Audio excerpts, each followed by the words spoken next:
10번 문제는요. 트랙의 선의 길이의 합을 구하는 겁니다. 트랙이 총 하나, 둘, 셋, 넷, 5개의 트랙이죠. 문제를 보시면 아시겠지만 이 트랙의 길이를 구하는 거는 어렵지 않습니다. 이게 지금 100m인데요. 100m의 선이 총 10개가 있는 거죠. 아래에도 이렇게 5개가 있을 거니까요. 자, 그 부분의 트랙의 길이는 100m짜리가 10개가 있는 거니까 1000m가 될 겁니다. 그럼 우리가 구해야 되는 거는 이렇게 휘어진 반원 모양으로 되어 있는 이런 트랙의 길이의 합을 구하면 되겠네요. 그렇죠? 자, 그런데 이 트랙을 보면 알겠지만 좌우가 서로 대칭입니다. 그러니까 한쪽의 트랙의 길이를 구한 다음에 곱하기 2를 하면 구하고자 하는 트랙의 길이를 구할 수 있겠네요. 여기서 제일 안쪽에 있는 트랙의 요 길이가 100이라고 합니다. 자, 그러면 이것이 반원이라고 했으니까 그림을 그려서 한번 생각해 봅시다. 자, 가령 이와 같은 반원이 있다고 해볼게요. 지금 문제에서 제일 안쪽에 있는 반원, 그러니까 반원의 이 호의 길이, 이 호의 길이가 100m가 된다라는 거죠. 네, 이렇게요. 자, 여기가 중심이라고 해볼게요. 반지름을 편의상 r이라고 해볼게요. 그러면 이 반원의 중심각은 파이죠, 파이. 자, 호의 길이 l과 r과 중심각 사이의 관계식을 써봅시다. 100은 r 세타 r 파이가 되겠네요. 따라서 r은 양변을 파이로 나눈 파이분의 100이 된다는 걸 알 수 있습니다. 자, 이 r 값 기억해 보시고요. 자, 그런 다음 이 트랙들을 보니까 점점 반지름이 늘어나고 있습니다. 제일 안쪽에 있는 트랙의 반지름을 r이라고 했는데요. 이게 1m가 늘어난 거기 때문에 그 다음 트랙은 반지름이 r 플러스 1, 그 다음은 r 플러스 2, 이렇게 규칙성 있게 반지름의 길이가 커진다는 걸 볼 수가 있겠죠. 자, 그러면 우리가 구하고자 하는 건 호의 길이인데 호의 길이는 반지름과 비례하잖아요. 어차피 중심각의 크기는 전부 다 파이일 테니까요. 그럼 이런 표를 한번 그려보도록 합시다. 자, 제일 안쪽 트랙에 있는 반지름은 r이었습니다. 근데 그 r이 파이분의 100이었죠. 첫 번째 반원의 반지름 파이분의 r입니다.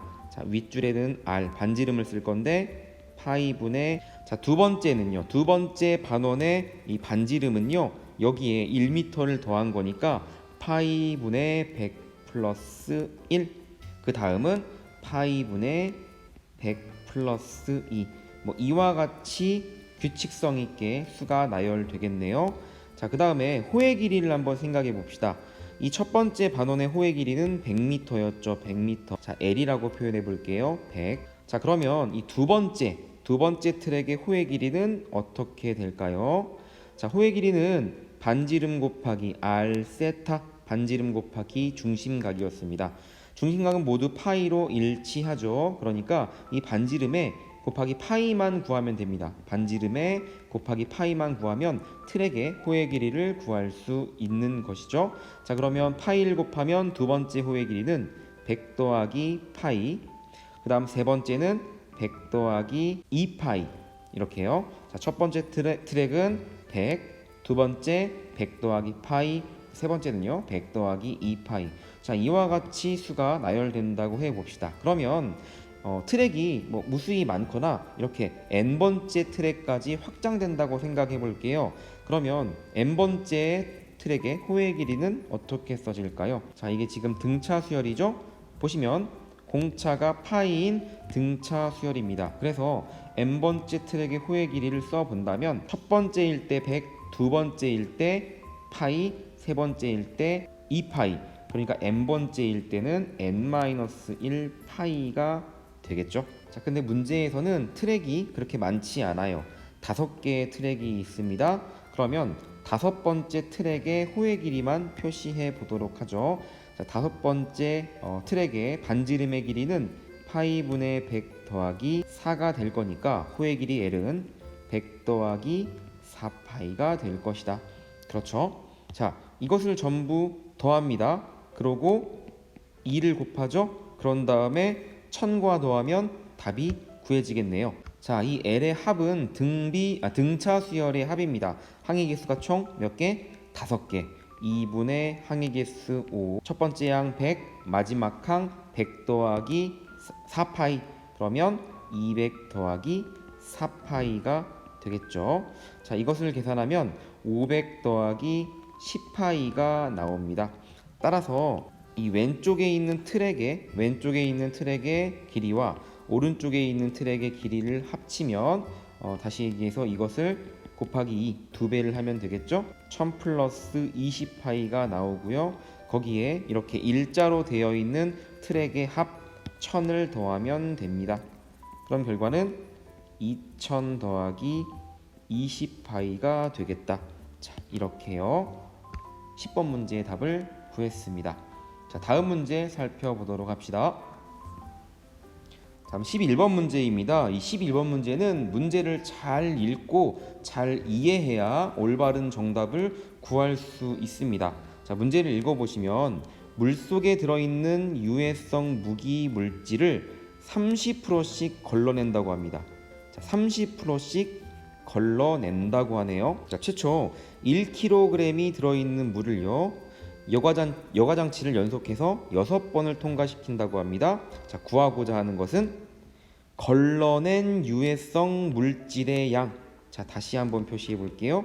구하고자 하는 것은 바로 걸러낸 유해성 무기 물질의 양이 모두 몇 g인지 구하시오. 자, 여과장치를 통과시키는 횟수를 상단에 그리고 그에 따라 남은 양, 걸러낸 양이 아니라요. 남은 양을 아랫줄에 써보도록 할게요.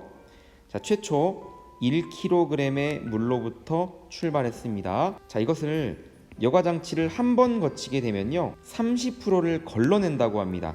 그러면 남은 양은 그렇죠 70%가 남겠죠. 원래 처음의 양의 70% 10분의 7 그리고 이 여과장치를 2번 통과하게 되면요 한 번 통과했을 때 남은 양이 1 곱하기 10분의 7이었죠. 이 양에 다시 한번 30%가 걸러집니다. 그러니까 남은 양은 이것에 70%가 남겠죠. 10분의 7을 곱하면 되겠네요. 여과장치를 2번 통과했을 때 남은 양은 1 곱하기 10의 7의 10분의 7의 제곱만큼이 남게 되는 겁니다. 자, 이와 같은 과정을 쭉 반복해서 여과장치를 n번 통과했다고 생각해 볼게요. 그러면 남아있는 양은 총 몇 g이 남아있을까요? 그렇죠. 등비수열이죠. 등비수열의 일반항을 구하는 문제입니다. 그럼 n번째 양은 1 곱하기 10분의 7의 n제곱이 되겠죠. 다시 얘기하면 n번 통과시켰을 때 남은 양은 10분의 7의 n제곱이 된다라는 겁니다. 자, 문제에서는 6번 통과시킬 때라고 했습니다. 그러면 n 대신에 6을 대입해 볼까요? 10분의 7의 6제곱 0.7의 6제곱이 되는데 문제 조건에서 0.7의 6제곱은 0.118로 계산한다. 이것이 0.118이란 얘기입니다. 자, 그런데 중요한 건 뭐냐면 이것은 6번 통과시켰을 때 남은 양을 구한 겁니다. 남은 양. 그렇죠? 자, 문제에서 우리가 구하고자 하는 건 뭡니까? 걸러낸 유해성 무기 물질의 양. 걸러낸 유해성 무기 물질의 양이 몇 g인지를 구하는 거예요. 그러면 최초의 양 1kg에서 남은 양 0.118을 빼면 우리가 구하고자 하는 남은 양을 알 수 있겠죠? 그래서 답은 0.882가 나온다. 자, 그럼 애초에 처음부터 남은 양을 계산할 게 아니라 걸러낸 양을 계산하면 더 쉬울 텐데 왜 그렇게 했냐면요. 문제의 조건에 보니까 이게 0.7의 6제곱이 이렇게 계산한다라고 힌트가 주어졌잖아요. 자, 이 0.7, 30%의 남는 양이 바로 70%, 30%의 나머지가 바로 70%가 되는 거죠. 그래서 그것을 힌트 삼아서 이렇게 정리해서 문제를 해결해 보았습니다. 자, 11번 문제 해결이 되셨죠? 자, 이렇게 마무리하도록 합시다.